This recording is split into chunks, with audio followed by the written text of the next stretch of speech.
Reports நேயர்களுக்கு வணக்கம். இன்றைய சிறப்பு நேர்காணலில் நம்முடன் இணைந்திருப்பவர் அரசியல் விமர்சகர் தேவப்பிரியா அவர்கள். சார் வணக்கம். சார் வணக்கம்மா. விளாத்திக்குளம் எம்எல்ஏ அவர்களை கைது செஞ்சிருக்காங்க தாவேகா சார்பில். இதை எப்படி பாக்குறது? இல்ல, ஒரு விஷயம் என்னன்னா 2026 தேர்தலில் தமிழ்நாட்டு மக்கள் கடந்த ஆட்சியை தோற்கடித்து விஜயை கொண்டு வந்திருக்காங்க.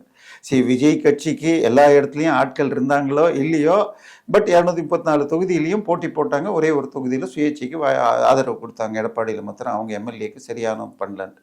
ஸோ மக்கள் 35% ஓட்டு போட்டு 108 பேரை ஜெயிக்க வச்சுட்டாங்க. ஆனால் திமுகவினால் தான் தோற்றதை இன்னைக்கு வரைக்கும் மனசால ஏத்துக்க முடியல.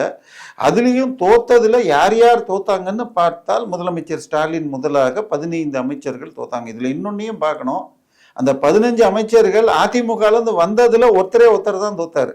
திரு முத்துசாமி அவர்கள் மாத்திரம் ஈரோட்டில் தோத்தார். மற்றபடி துரைமுருகனாக இருக்கட்டும், கருணாநிதியோடு ஒர்க் பண்ணவங்களா இருக்கட்டும், அல்லது ஸ்டாலினோட ஒர்க் பண்ணவங்க, இல்லைன்னா உதயநிதியோடு வலது கையாக இருந்த அழுகையில் ஆஸ்கார் வாங்கும் அளவுக்கு இது சாதனை செய்த திரு அன்பில் மகேஷ் வரைக்கும் எல்லாரும் தோற்றார்கள். ஸோ இதையெல்லாம் பார்த்தாலும் இன்னைக்கும் நம்ம என்னமோ தேனாலும் பாலாரும் ஓடுற ஆட்சியை கொடுத்தோம், நம்மள மக்கள் தேர்ந்தெடுத்தது தப்புன்னு சொல்லி அவர்கள் மீடியாவை காசால் வாங்கி இன்னைக்கும் நடத்திட்டு இருக்காங்க.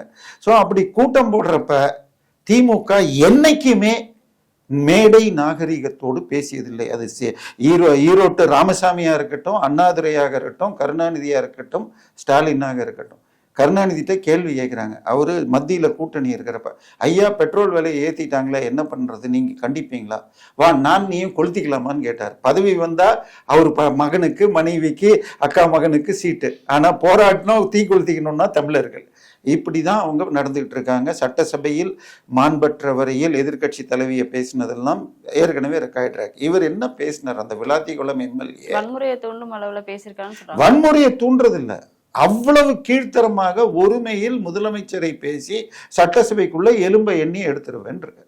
இதெல்லாம் இந்த பேச்சுக்கள் திமுகக்கு இன்னைக்கு கூட்டம் வராம அந்த விசிலடிச்சாங்குஞ்சிகள் எனப்படும் அவங்கள சந்தோஷப்படுத்துதுன்னா, இது 40 வருஷமா இதைத்தான் பேசிட்டு இருக்காங்க. திமுகவினர் என்றால் தமிழர்களுக்கு தெரிஞ்சதெல்லாம் சைக்கிள் செயினு, அதை தாண்டி சோடா பாட்டில் வீசுகிற ஆளுங்க. ஸோ இதை கண்ட்ரோல் பண்ணுறதுக்கு எம்ஜிஆர் சாட்டை எடுத்து அடிப்பார்னு அவரை ஜெயிக்க வச்சாங்க. அதான் கடந்த 50 வருஷ தேர்தலே தீய சக்தி திமுகவை தோக்கடிக்கிறதுக்கு யார் வேணும். ஸோ 2021 தான் 4 வருஷம் ஸ்டாலின் எதிர்கட்சியாக நன்றாக செயல்பட்டார் அப்படின்னு ஒரு பாசிட்டிவ் ஓட்டு வந்துச்சே தவிர, கருணாநிதி 75க்கு அப்புறம் ஒரு முறை கூட தன்னுடைய பலத்தால் ஜெயிக்கல. ஸோ இந்த முறை மக்கள் விஜய ஆள விடுங்க. ஏன்னா 2 காரணம். ஒன்று அவருடைய ஆட்சி திறமை, 2வது நீங்க விட்டுட்டு போயிருக்கிற கந்தர்வ கிழிஞ்சு போன புடவையை விட கேவலமா ஆட்சியை விட்டுட்டு போயிருக்கீங்க. எந்த டிபார்ட்மெண்ட்லயும் காசு கிடையாது. 2 நாள் முன்னாடி சென்னை கார்பரேஷன்ல சம்பளம் கொடுக்கறதுக்கு 200 கோடி வேணும்னு பேப்பர்ல வந்துச்சு. ஸோ ஆட்டோமேட்டிக்கா மக்கள் வெறுத்துருவாங்க. சட்டம் ஒழுங்கு, கரண்ட் கட்டு, ஏற்கனவே சின்ன ப்ராப்ளம் இருக்கு. ஆனால் கரண்ட் கட்டுனாலுமே இப்போ எல்லாருமே இது கட்டிட்டு தான் இருக்காங்க. ஆனா எல்லாமே இபி பில் அதிகமா வருது அப்படின்னு சொல்லிட்டு போராட்டம் பண்ணிட்டு இருக்காங்களே.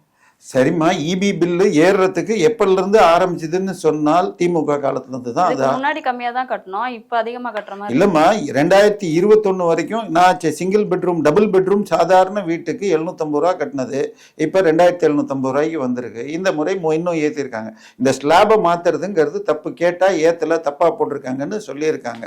ஸோ இதுதான் சொல்றது, இலவசமே கொடுக்காதீர்கள், கரெக்டான ரேட்டை கொடுங்க. 4 ரூபாய் யூனிட் வாங்கினா எல்லா யூனிட்டும் 4 ரூபாய்க்கு கொடுங்க. 100 யூனிட் ஃப்ரீ, அப்புறம் 4 ரூபா, அப்புறம் 7 ரூபான்னு போட்டுக்கிட்டு மக்கள் ரத்தத்தை உறிஞ்சுற மாதிரி திமுக ஆட்சியில் ஆரம்பிச்சு அது தொடர்கிறது.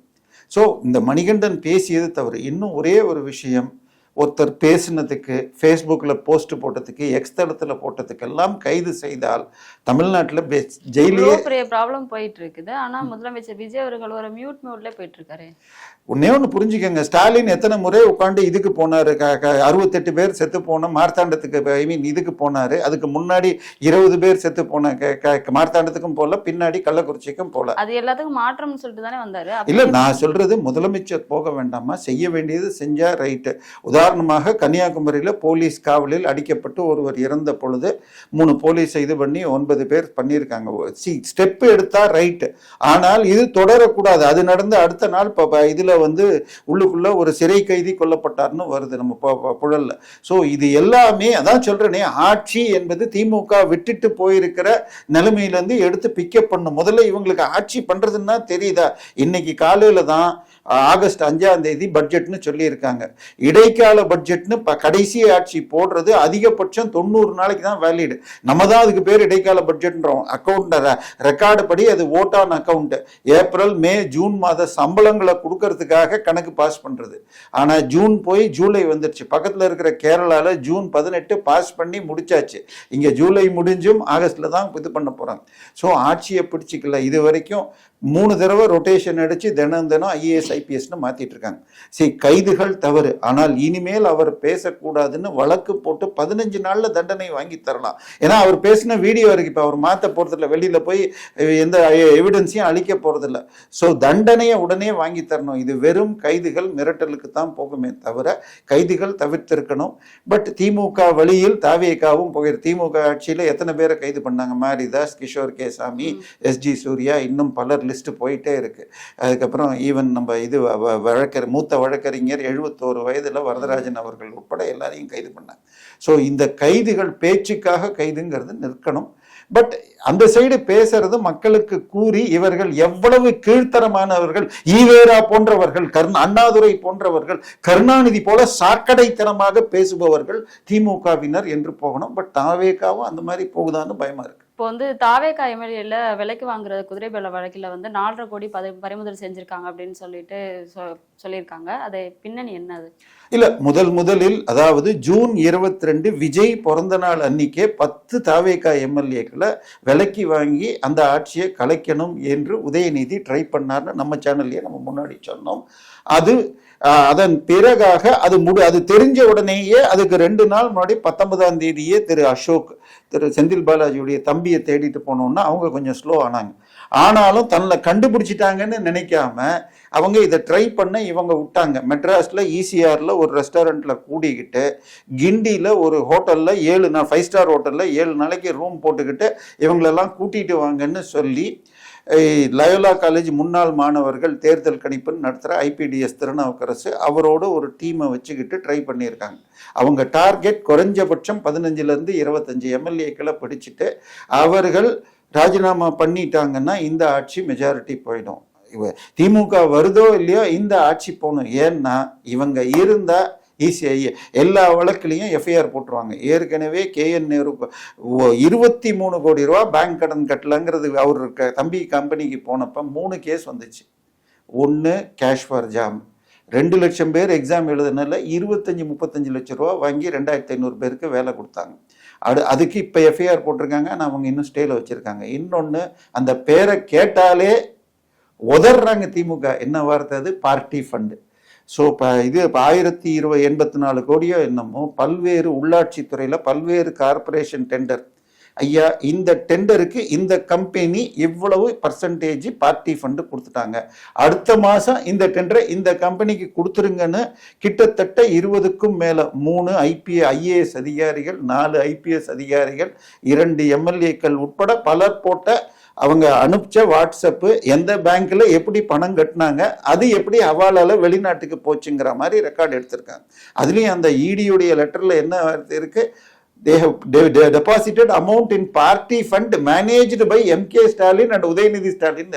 இன்னும் அந்த FIR போடல. அந்த FIR போட்டுட்டா அத்தனை கார்பரேஷன்லையும் ரைடு பண்ணலாம், அந்த கம்பெனிகளையும் ரைடு பண்ணலாம். அப்ப ED உள்ள வந்துச்சுன்னா அடுத்த 20 வருஷத்துக்கு கோர்ட்டுக்கு அலைய வேண்டியதுதான் ஸ்டாலின், உதயநிதி மற்றும் சபரீசனுக்கு வந்து நிற்கும். ஸோ இந்த ஆட்சியை கலைச்சிட்டா இன்னும் ஒரு 6 மாசத்துக்கு ஆட்சியை கலைக்கணும் அப்படின்னா கூட்டணி கட்சிகளை அனுப்பி விட்டுருக்க மாட்டாங்கல்ல. அதுக்கு அவங்க யாரும் போல, இவங்க தானே புலம்புறாங்க. எங்களை அடுத்த நாளே எங்களை காலி பண்ணிட்டு காங்கிரஸ் போய் சேர்ந்துட்டாங்க, எங்களை கேட்காம மந்திரி சபையில போய் VCK சேர்ந்துட்டாங்கன்னு என்னென்ன வார்த்தையில ராசா திட்டினாரு. அசிங்கமான வார்த்தையில இது தாலி ஒத்திக்கிட்ட கட்டிக்கிட்டு முந்தானி இன்னொன்று விரிச்சாங்கிற அளவுக்கெல்லாம் அசிங்கமாக பேசினார்கள். பிரச்சனை இந்த முறை சட்டசபையில் மக்கள் 35% ஓட்டு விஜய்க்கு போட்டாங்க. முதல் முறை MGR வாங்கினது 32 தான். ஆனால் அவர் கூட்டணியோட நின்னதுல மெஜாரிட்டி கிடைச்சது, இவங்களுக்கு மெஜாரிட்டியும் கிடைக்கல. ஆனா இந்த 108, ஆனா திமுக வாங்கினது எவ்வளோ 59, அதிமுக 47, கூட்டினா கூட இவங்களை விட அதிகமா விஜய் வாங்கிட்டார். அவங்க அது ரெண்டும் சேர்ந்தாலும் கூட ஆட்சி இல்லை. ஸோ இந்த சின்ன சின்ன கட்சிகள் முக்கியமாச்சு. அதுக்காக என்ன பண்ணாங்க, இவங்க 2 பேர் சேர்ந்துக்கிட்டு முதல்ல ரஜினிகாந்த் முதலமைச்சர், அதுக்கப்புறம் அதை இபிஎஸ் ஒத்துக்கலன்னா இபிஎஸ் முதலமைச்சர், அதுக்கு கம்யூனிஸ்டுகள் ஒத்துக்காம கவர்னர்கிட்ட லெட்டர் கொடுத்த உடனே கடைசியா லாஸ்டா ஒரு ட்ரம்ப் கார்டாக ஒரு தலித் முதலமைச்சர்னு திரும்ப பேரை சொல்லிட்டாங்க. பட் அது செல்ஃப் எடுக்கல. அடுத்து அதிமுகவோட ஆதரவாளர்கள் 300 பேர் வந்து இது ராஜினாமா செய்யறதுக்கு இல்லம்மா, அது அங்க உட்கட்சி பிரச்சனைமா. அங்க என்ன பிரச்சனைனால் இபிஎஸ் அவர்கள் கட்சி தங்கையில இருந்தா போதும், தன் பேர்ல இருக்கிற வழக்குகள் எல்லாத்தையும் அவரையுமே கட்சியை விட்டு விலகுங்க. இல்ல, அங்கதான் வரேன். அவர் வந்து கட்சியை காப்பாத்தினா போதும், தான் சேர்த்துள்ள சில பல 1000 கோடிகளை காப்பாற்றிட்டு, அவருக்கு ஏற்கனவே 75 வயசு ஆயிடுச்சு, இன்னொரு 5 வருஷம் ஓட்டிட்டா போதும், முடிஞ்சால் தன் மகனையும் கொண்டு வந்துடணும் அப்படின்னு பாக்குறாரு. ஸோ ஆனால் அதை எதிர்த்து ஒரு பக்கத்தில் சிவி சண்முகமும் இன்னொரு பக்கத்தில் வேலுமணியும் சேர்ந்துட்டு இருக்காங்க. அவருக்கு மற்ற சில ஆதரவுகளும் இருக்கு.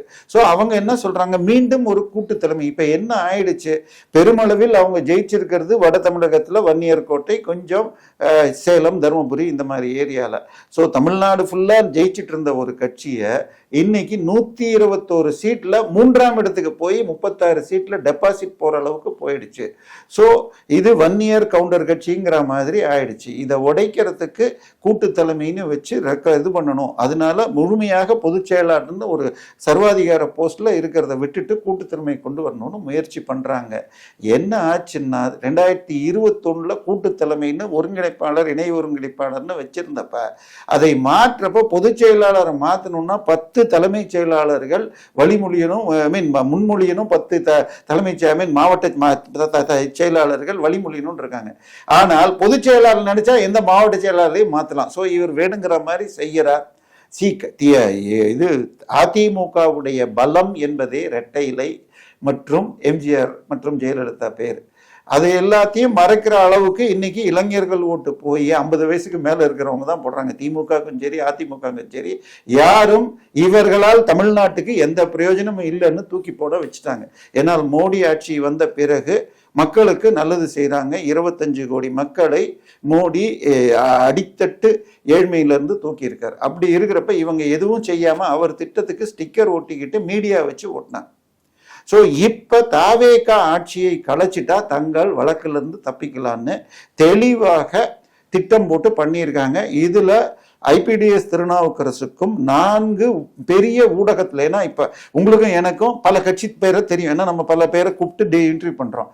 இன்னும் மெயின் ஸ்ட்ரீம் மீடியால இருக்கிறவங்களுக்கு தெரியும்னு சொல்லிட்டு புதிய தலைமுறையிலேருந்து விஜயன் அவரும் ஐபிடிஎஸ் இவரும் ஆபரேஷன் மேகாலயான்னு பேர் போட்டு வாய்ஸ் சேட்லாம் இது பண்ணி சில ஸ்கிரீன்ஷாட்ஸும் வெளியில லீக் ஆயிருக்கு. ஸோ தெளிவாக இவர்னா இது அக்யூசிஷனா இருக்கிற வரைக்கும் அவங்க என்ன விலைக்கு வாங்க பார்த்தாங்க. திமுக சைட்ல இருந்து கூட அனிதா ராதாகிருஷ்ணன் சொன்னாரு, எங்க கிட்ட பேசினாங்க, 50 கோடி தரேன்னாங்க, மந்திரி பதவினாங்க. ஆனால் இப்ப 4.5 கோடி கேஷ் கிடைச்சிருக்குன்னா ஏற்கனவே அமித்ஷா இடி கிட்ட இது ஹவாலா இருக்கான்னு உள்ள நுழையிறார்.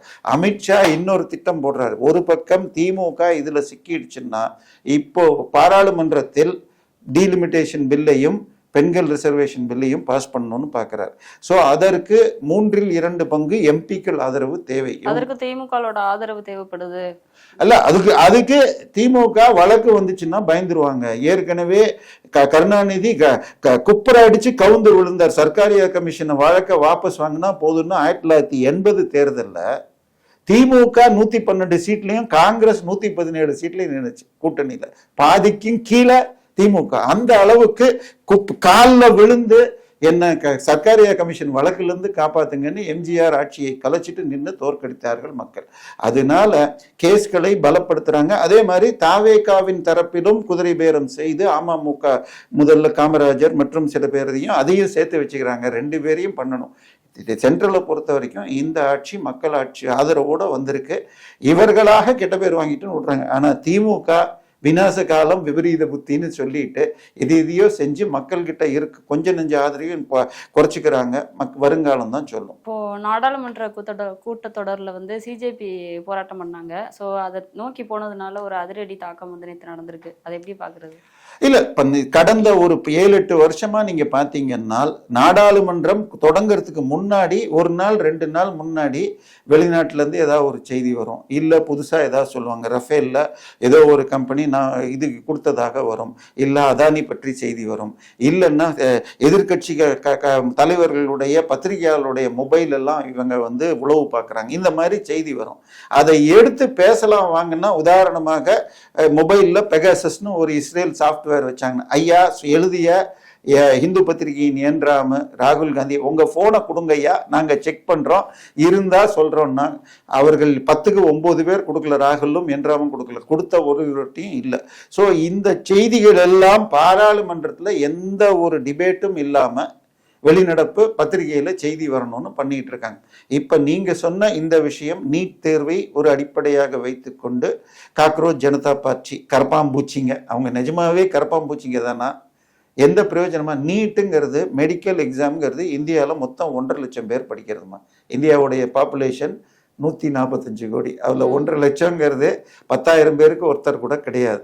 ஸோ அதில் 25 லட்சம் பேர் எக்ஸாம் எழுதுறாங்க, இருக்கிற சீட்டு 1.5 லட்சம். அப்போ ஒரு சீட்டுக்கு கவர்மெண்ட் காலேஜ் சீட்டுக்கு கவர்மெண்ட் செய்கிற செலவு 75 லட்சம் ரூபா, ஆனால் அவன் அந்த மாணவன் கட்டுற ஃபீஸு 50,000 ரூபா. அப்போ ஒரு வருஷத்துக்கு 5 லட்சம் ரூபா கவர்மெண்ட் போடுதுன்னா அதில் தகுதியானவனு தானே செலக்ட் பண்ண முடியும், யாருக்கு வேணா கொடுக்க முடியுமா? இது என்ன கருணாநிதி கட்சியா? எனக்கு பின்னாடி என் மகன், அவனுக்கு பின்னாடி அவன் பையன், அவனுக்கு பின்னாடி அவன் பையன், எவனுக்கும் இப்போ ஒரு பத்திரிகையாளர் கேள்விக்கு துண்டிச்சீட்டு இல்லாம பேப்பர் தப்பா கூட படிக்க தெரியாது கிடையாது. உதயநிதியா இருக்கட்டும், ஸ்டாலினா இருக்கட்டும், கொடுத்த பேப்பரை கரெக்டா படிக்க தெரியாது. ஆனா கட்சி தலைவர் போஸ்ட் அவங்களுக்கு தான், அந்த கட்சியில வேற எவனும் கேட்க முடியாது. ஸோ இன்னொன்னு, நம்ம எக்ஸாம் பேட்டர்ன் எப்படின்னா state board, central board, CBSE, ஐசிஎஸ்ன்னு இருக்கு. ஒன்னொன்னுலயும் மெத்தட்ல ஸ்டேட் போர்டில் 100க்கு 99.99ங்கிற அளவுக்கு, ஈவன் 100க்கு 100 கூட தமிழ்ல கூட எடுக்கிற மாதிரி மார்க் போடுறாங்க. சிபிஎஸ்சியில் 97 தான் போடுவாங்க, ஐசிஎஸ்ல 92 தான் போடுவாங்க. ஸோ இதை ஈக்குவலைஸ் பண்ணோம். பட் அதை விட நீட்ல இன்னொன்று என்னன்னா, இப்போ உங்க கேமராவை எடுத்துக்கிட்டு தமிழ்நாட்டில் நல்ல காலேஜ்னு உள்ள பிரைவேட் காலேஜுக்கெல்லாம் போங்க.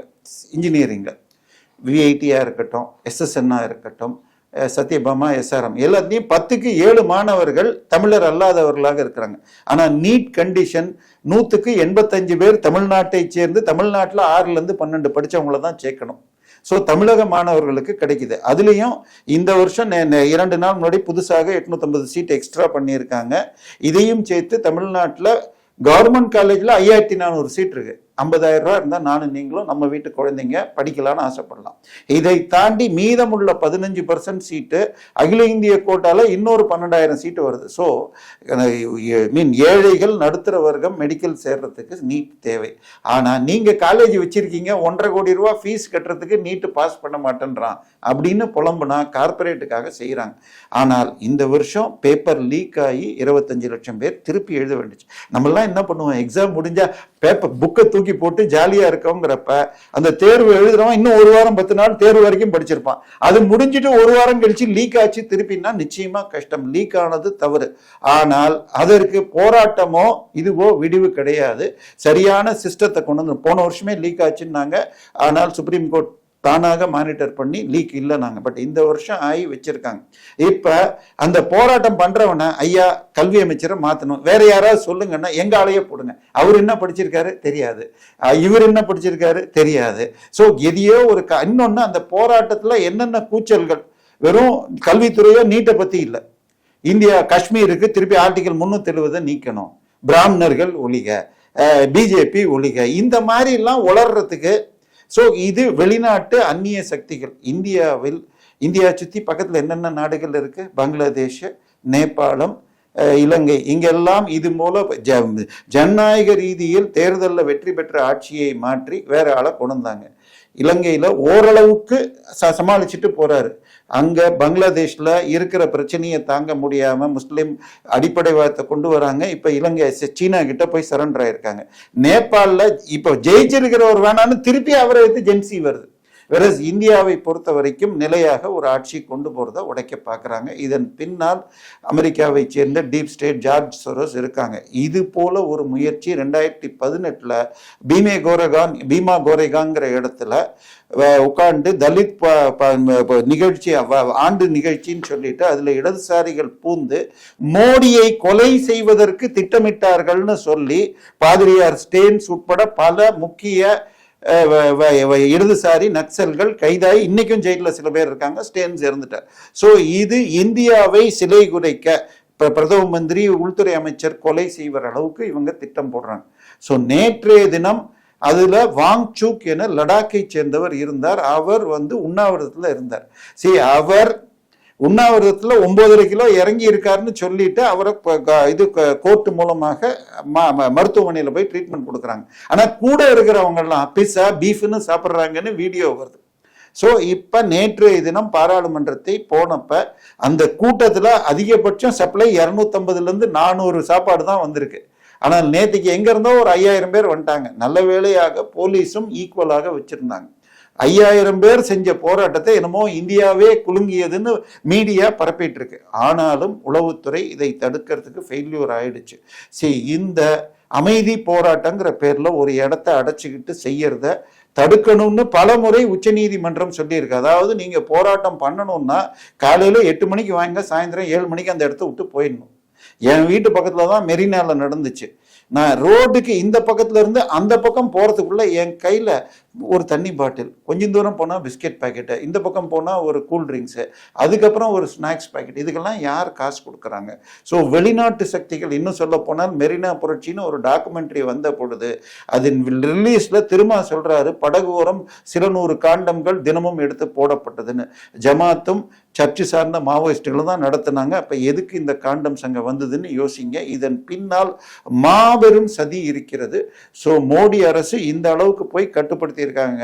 போன முறை இதே மாதிரி விவசாயிகள் போராட்டம்னு வந்தப்ப ஜனவரி 26 அன்னைக்கு போய் ரெட் ஃபோர்ட்ல சீக்கிய கொடி, பயங்கரவாத கொடியை ஏற்றினாங்க. சிஏஏன்னு இன்னொன்று நடத்தினாங்க. ஸோ இது போன்ற விஷயங்களை இன்னும் கொஞ்சம் கோர்ட்டிடம் கலந்தாலோசித்து இந்த கூட்டங்களே காலையில் 10லேருந்து 4க்குள்ளங்கிற மாதிரி அவங்க யாரையும் தங்காம பண்ணணும். ஏன்னா ட்ரிப்ளிகன்ல நான் இருந்த பொழுது பஸ்ஸே மவுண்ட் ரோட்ல நிறுத்திட்டாங்க. ஏன்னா உள்ள வந்தா திருப்பி போக முடியலன்ட்டு. ஸோ அங்க இருக்கிற மக்கள் அமைதிங்கிற பேர்ல கார்பரேட்டுகள் யாரோ கொடுக்க இந்திய எதிர்ப்பு தான் இதுல நடக்குது. தடை செய்யணும். நல்ல வேளை நேற்றுக்கு பண்ணிட்டாங்க. ஆனால் 120 ட்ரோன் கேமரால யார் யாரெல்லாம் வந்திருக்காங்கன்னு எடுத்திருக்காங்க. அவர்களுக்கு இனிமேல் எதிர்காலம் இருக்காது, இளைஞர்கள் மாணவர்களாக இருந்தார். ஸோ இதை ஒரு பாடமாக எடுத்துட்டு மோடி ஆட்சி இதை விட இன்னும் கட்டுப்பாடாக செய்யணும். இந்த வீண் போராட்டங்களில் இளைஞர்களும் சிக்கிக்க கூடாது. ஏன்னா ஒரு சின்ன உதாரணம் சொன்னா, கருணாநிதினு ஒரு கிங் ஆஃப் கரப்ஷன் கூகுளில் தேடினா அவர் படம் தான் வருது. அவரை கைது செஞ்சாங்க 2001 ஜெயலலிதா வந்த பொழுது. அதை எதிர்த்து போராட்டம் பண்ண 3 பேருக்கு ஒரு மாசத்துக்கு முன்னாடி 4 வருஷம் ஜெயில் தண்டனை கொடுத்துருக்காங்க. எதுக்கு? கோர்ட்ல இருந்த ஜன்னல் கண்ணாடிகளை உடைச்சது. அன்னைக்கு தேதியில 750 ரூபா, இன்னைக்கு 2000 ரூபாய். 750 ரூபா கண்ணாடி உடைச்சதுக்கு 25 வருஷம் கழிச்சு 4 வருஷம் ஜெயிலு. ஆனா ஸ்டாலினும் கனிமொழியும் டிஃபெண்டர் கார்ல போயிட்டு ஜாலியாக வெறும் கேஷ் இன் ஹேண்ட் 10,000 ரூபாய் காட்டிட்டு சார்ட்டர்ட் பிளேன்ல லண்டனுக்கு போயிட்டு வருவாங்க. தயவு செய்து இளைஞர்கள் ஏமாறாதீர்கள். நாடு நல்ல திசையில் போயிட்டு இருக்கு. இன்றைய பேப்பர்ல கூட கடந்த 5 மாசத்துல அதிக வளர்ச்சி வேகத்தை காட்டியிருக்கிறதுன்னு வருது. ஸோ நல்ல நிலையான ஆட்சியோட போயிட்டு இருக்கிற ஆட்சியை குலைக்கும் வெளிநாட்டு சக்திகள் அடக்கப்படணும். ஸோ வருங்காலத்துல இந்தியா மேலும் வளரணும். இதான் நம்ம கோரிக்கை. பல்வேறு கருத்துக்களை பகிர்ந்தமைக்கு நன்றி.